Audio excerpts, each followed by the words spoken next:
বর্ষার শুরুতেই চট্টগ্রামে চোখ রাঙাচ্ছে ডেঙ্গু। মাত্র আড়াই মাসের ব্যবধানে জেলায় ডেঙ্গু আক্রান্ত রোগী বেড়েছে 4 গুণের বেশি। মে মাসে যেখানে আক্রান্তের সংখ্যা ছিল 37, সেখানে চলতি মাসের অর্ধেকটা সময়ে আক্রান্ত ছাড়িয়েছে 174। পরিসংখ্যান বলছে, গেল বছর ডেঙ্গু আক্রান্তের সংখ্যা ছিল 4,864 জন। ওই বছর ডেঙ্গুতে মৃত্যুবরণ করেন 27 জন। ডেঙ্গুতে সবচেয়ে বেশি মৃত্যু দেখা যায় 2023 সালে। ওই বছর আক্রান্ত ছাড়িয়েছিল 14,087 জন।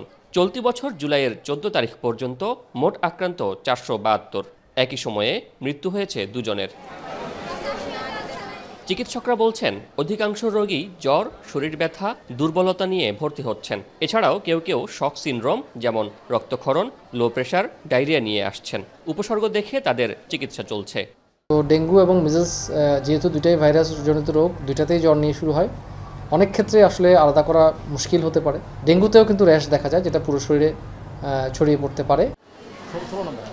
গেল মাসে চট্টগ্রামে বিশেষ জরিপ করে চট্টগ্রামের স্বাস্থ্য বিভাগ।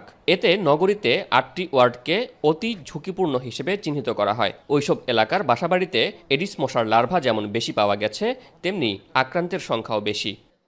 মোবাইল কোড করে মানুষকে সতর্ক করা বা মানুষকে যাতে জরিমানা আনা যায়, সেই আমরা ব্যবস্থা নিচ্ছি। তবে আমরা প্রাথমিক পর্যায়ে আমরা মানুষকে স্বাস্থ্য শিক্ষা দিচ্ছি, লিফলেট বিতরণ করছি এবং হটস্পটগুলোতে বেশি বেশি করে ওষুধ ছিটানোর জন্য আমরা পরামর্শ দিচ্ছি। এমন অবস্থায় স্বাস্থ্যকর্মীদের বিশেষ প্রশিক্ষণ, হাসপাতালগুলোতে ডেঙ্গু ওয়ার্ড বা করোনার স্থাপন সহ বিশেষ প্রস্তুতির কথা জানাচ্ছে চট্টগ্রামের স্বাস্থ্য বিভাগ।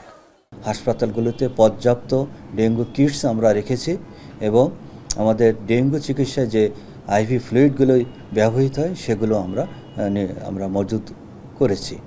পাশাপাশি বিভিন্ন হাসপাতালে ডেঙ্গু ওয়ার্ড খোলা হয়েছে। প্রতি বছর জুন থেকে নভেম্বর পর্যন্ত ডেঙ্গু সংক্রমণের হার বেশি থাকে। পুরো বছরের আক্রান্তের 80 থেকে 90% এই সময়টায় আক্রান্ত হন। শোয়েব রহমান, এখন, চট্টগ্রাম।